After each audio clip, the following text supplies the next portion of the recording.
Y'all, I knew Jamal was up to something. Like, I just knew it.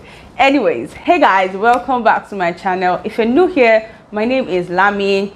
I film about lifestyle, faith, love, and everything in between, like this video. Anyways, so if you've not been seeing Blue Therapy is one series, a YouTube series that I started a couple of weeks ago. So it's about two couples who are going for therapy. Okay, so some people say it's scripted, some people say it's not. That's not my business. So it's about two different couples. The first one, Chioma and Paul, who have been dating for 3 years plus, and the second couple, Jamal and Deborah, who have been dating for, let's say, a year, right? So most of what I'll be doing in this video would focus on the last episode, episode 5, not so much about others, right? Because it is a lot. I can't exactly cover everything in this video. So this is my reaction to episode 5 of Blue Therapy. If you're interested, then definitely keep on watching. So now let me say that these are my opinions and they can change as the show evolves, okay? So in episode 5, we saw that if you watched episode 4, they stormed out, or they left, and she gave them assignments, both couples, to do. So I'm going to talk about Chioma and Paul because I feel like I have more to say about those guys than Jamal and Deborah. First of all, can we just say Paul needs help and he needs to do more, right? Because I don't understand what's going on. First, he was demanding an apology from Chioma when he obviously hurt her, and that was why she left the house. You're demanding an apology for her leaving. Make it make sense. Like, make it make sense. Anyways, now for the website thing, yeah, this girl has been talking about this website, or I've been talking about this idea or this thing for a long period of time. Then she goes out to give someone, and now you have an issue with the person. And please, can we talk about Paul not saying things to Chioma? For instance, she never knew he was depressed. She never knew he was overeating because of that. She did not even know that was why he gained weight and now he has to lose the weight or has lost the weight. Now on this one too, she didn't know that the website guy was her ex's new guy or former guy, or his ex's new guy or former guy. It just doesn't make sense. Like, communicate. We already know. See, we've seen a lot of issues that Paul had from episode 1 to 4 and all that good stuff. And I don't want to come here and start talking about these issues, right? But on that website thing, he didn't have a point. If you knew you could do it for her, you should have just done it, not wait for her to go and give somebody else. Now let's even talk about the fact that he didn't offer help. Like, it wasn't like he said, oh babe, let me help you do this, because this is a babe. I feel like that's the only thing holding that relationship together, like someone said. Anyways, like, he didn't offer to help. If he had, I would understand that, oh, he did, but Chioma didn't take his help and went to give somebody. But he did not offer to help, and she goes out or went out to give somebody else, and now you have a problem with that. I don't know, will I be too over it if I say this relationship is over? Because yes, they love each other, which you can genuinely see, and they can make things work, but these guys have a lot to work on, and I think it's just stressful on Chioma's part, even on Paul's part. Like, you guys should just go your separate ways, okay? Now let's talk about one thing that really got into my head towards the end of episode 5. Now there was this part where Paul brought up something that happened 3 years ago. Now this thing happened before they started dating. Apparently she was with her ex. Obviously she was not committed to him yet, so she was still being physical with her ex. And when she and Paul got serious, according to her, she got every sense of whatever with that guy.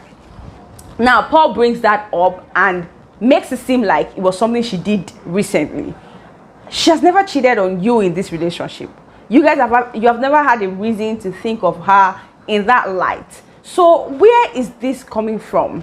Or is it because, I don't know, it feels like Chioma has a lot of things about him and is just looking for something to say about her? Because that was so unnecessary, because where did it come from? Like I said, it was just irrelevant, right? It was too irrelevant that at one point I'm like, did she ask him a question that brought this up?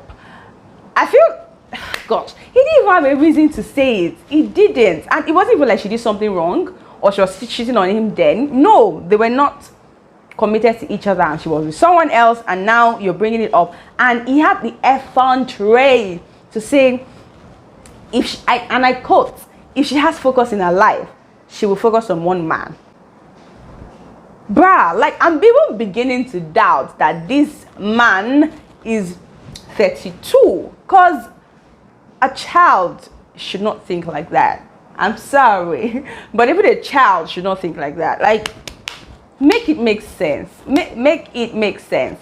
It was so out of box from what they were saying, right? See, my own is that I hope Chioma realizes early enough that Paul doesn't rate her, and I hope she gets it and, you know, probably just move on. Because she said something like he wasn't even remorseful on their way back home after what he said to her at the end of episode 4. Like, who does that, bruh? Doesn't make sense. So now let's move to Deborah and Jamal. So these guys, right, you know, their own relationship is still, you know, still young, right? These guys are like a year, and that is Deborah's first relationship. Jamal has been with a couple of people and all that. So what the major issue Deborah has had with Jamal is, you know, he doesn't have time for her. You know, the gifts they talked about, is a personal trainer, and most of his clients are females, and she low-key has, in fact not low-key, she high-key has a problem with that, right? And she's been telling him. Now Jamal also trains his ex, which is, you know, is just fishy. Now let me say the words, like some of the words Deborah has used a lot is shady, dodgy. I don't know if she used secretive. What's that? Right, but shady and dodgy have come up so many times. And towards the end of episode 5, we just realized why she has been using those words. Because, like I said in the beginning, I just knew Jamal was up to something. I knew it. Anyways, so in this episode, Jamal and Deborah went over the oh, you're always hiding your phone, you know. Then they talked about this new girl who is chatting Jamal up at 1 a.m. and Deborah is like, so apparently with the 1 a.m. thing, I think they are not living together too. So I'm like, if y'all are not dating, what is she doing chatting you up? Or not dating, like if y'all don't have anything together, that's according to Deborah, why is she chatting you up at 1 a.m. and he goes, oh, they have a program to plan or a show to plan and yada yada yada yada. So that's on one side. And Jamal says, okay, he can't control who messages him. He can only control when he will reply. Now, I would just say this, that as much as, you know, Jamal might think he's not doing anything wrong, I think it's actually his responsibility to make Deborah feel safe and feel like she's not, like, and make her feel like nobody can take her place or she's not in competition with anybody. Because it's giving her more reasons to feel insecure. You know, dodging your phone, doing things behind her, buying tickets, going out of the room to read messages. It's dodging.